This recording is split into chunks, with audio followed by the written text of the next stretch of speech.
I think one of the hardest things about loneliness is that we really don't know if it's going to be okay.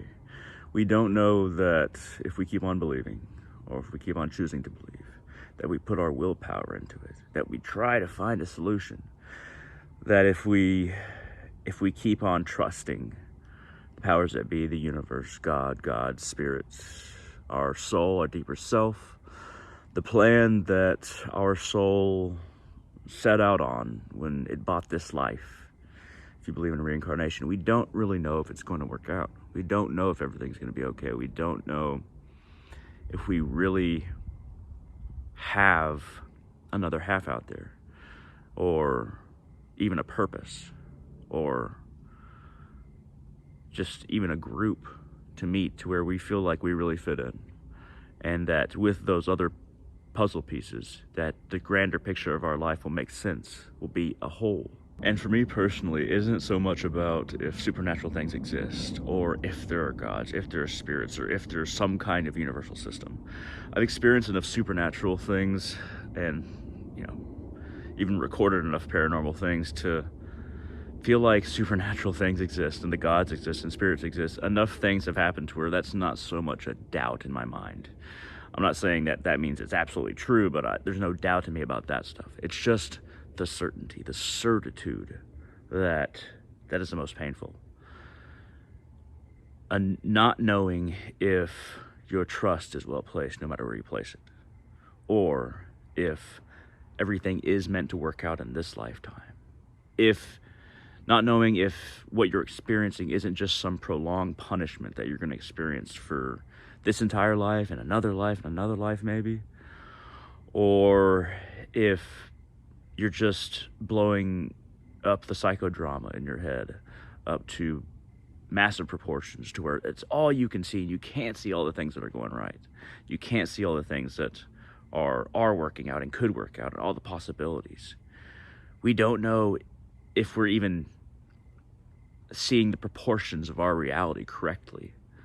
That's another difficult part about loneliness. And I think there's a lot of us who think deeply, who are drawn to find solutions, to find truths, to find realities behind the situations of this world, just naturally drawn towards these things. Because there's a hole in our chests, and we feel like it's a hole that nobody else can see, that nobody else experiences, and that is a shape that doesn't seem to fit in this world. It doesn't seem like there's any other shape out there. There's nothing that we can put in that hole. And we inevitably start asking ourselves, why is that hole there? And why does it seem to be the very center of my being, where my heart is? The one thing that you feel like needs to be filled is empty. And we look for philosophies, spirituality, religion, hard, cold facts, ideologies, politics, every way of thinking. We try to find the reason that we feel this way within. That hole that just eats at everything around us, everything else that we are. It just pulls it in like a black hole. It just sucks it in with the gravitational force of this loneliness. And so we try to figure out if anybody else has figured out why that hole is there and why it feels this way and what we can do about it. We look and we look and we look and we look. And there's a lot of times when no matter how hard we look and no matter what how we try to justify it, or how we try to reason our way out of it, or find a way to accept it, the gravity, the sheer tearing might of that emptiness of loneliness just eats at us bit by bit as the years go by. And I think that we never feel like we're going to get to that point of sheer hopelessness, because I think that the pain is inherent before that point where you finally completely lose hope, because it's in the apprehension. It's not in the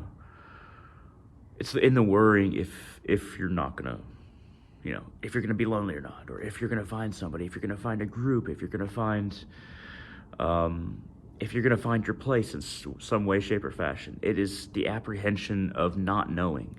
If you reach that point of hopelessness, I think that's when peace just falls over somebody. There's a natural anesthesia when people die. Due to the process of dying, there's this kind of numbing peace across the consciousness and across the energies of the body. That's when, it's just like that when you're dying of cold. There's this warmth right before the end, and I think that is a grander sense of mercy. I think that if you're still suffering of loneliness, then you still have some shred of hope. If it still hurts, you still have some hope. You're still there. You're still in contact with that reality. You haven't gone beyond the situation. You haven't gone beyond life, which means you still have a chance. But God, it hurts. That searing pain, that emptiness, that lack of. It's not even just lack of purpose. That lack of knowing that there is a purpose, but not caring because you don't have somebody else to experience it with, or you don't have other people to enjoy whatever kind of picture that you see on the other side of your eyes, because we don't see things as they are. But whatever we see, if you don't find a partner, girlfriend, boyfriend, or friends that you can really experience it with, that at least, if they don't have the same opinions, they can at least talk with you about things in a philosophical way, spiritual way, religious way, deeper way than just, so much of what human beings talk about is just survival, sports, entertainment,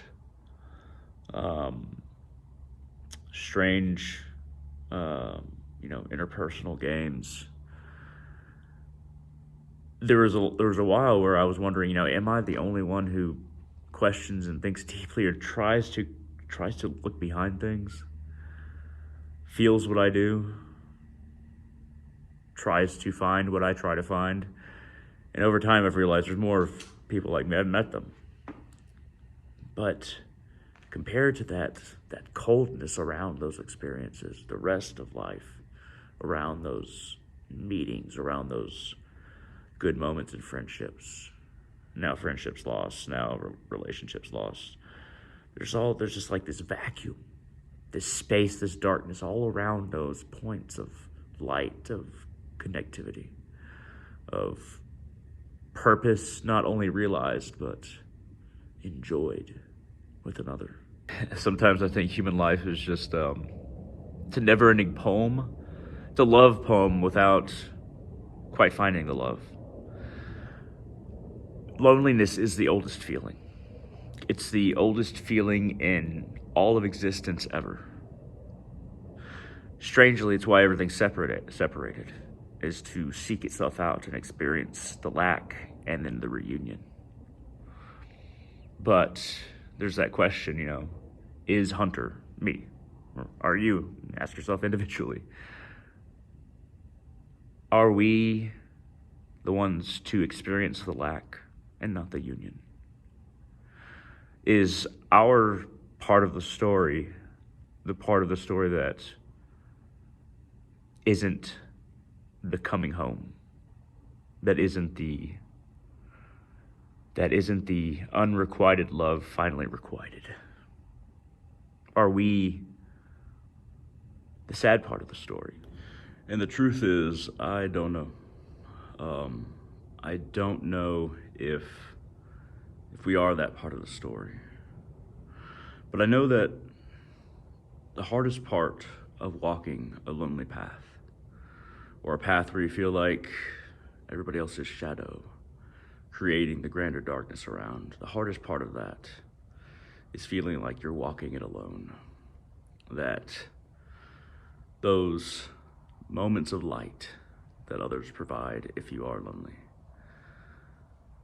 feeling like they are, stars in a grander darkness, and that if we just head in one direction, that the darkness just continues, and that the shadows are the standard to the narrative, that they are the ending to the narrative, and that if we go in that one direction, we'll never find another light again. That's the hardest part.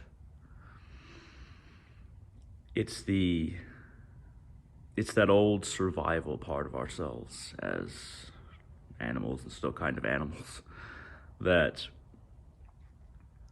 makes us feel deep within ourselves a fear that's beyond survival, that has to do with the nature of humanity. And that fear, it feels like it'll last forever. It feels like that emptiness will last forever. But there still is light. There still are those bright spheres of wondrous glory. And just perhaps, just maybe, those spheres of light lead to an infinity beyond this pain. And while it feels like we'll be alone forever, and that this loneliness is the standard, that it is the story rather than our foil, rather than what trips us up, just maybe that the whole point is to experience this, feel it, find a way to be okay with it. And if we're okay with that emptiness, that darkness, I think that's kind of like a beacon within ourselves, showing us that there is light, there is love, there is truth. We just need to figure out how to not hold so tightly and let go. It's things and people, they become more beautiful. They become beautiful altogether in how they endure, not in the suffering itself, but how we endure. And maybe that endurance is the light as well. And if you can find a way to grasp at that endurance without it burning your hand or making you numb inside, making you cold, perhaps the light is not lost. Perhaps. But one such as myself and human beings in general, we can't say for sure. But the beacon, I think, is within. It's deeper than that fear, that loneliness, that pain. I think that we're here together for a reason. And we're longing for a reason. And we're seeking for a reason. The fact that we are seeking means that there is something that we are seeking. We don't have to be afraid. And it's probably going to be okay. I don't know for sure, but it's probably going to be okay. Because that seeking is the light. The way a film sees you, an inanimate story, a story that is not self-conscious. The way that a film you're watching sees you is through your desire. The way that it views you is through yourself, through what you want, and through the wanting that you have in that story for a certain ending. We are viewers of this life. This life is not us, but we see it, and it sees us through what we wish to happen. Do not think that it can be otherwise, or that there is a meaning separate from the meaning that you find in something. That is how life views you. And That's how we in life experience each other. Don't be afraid and rise up, because I love you.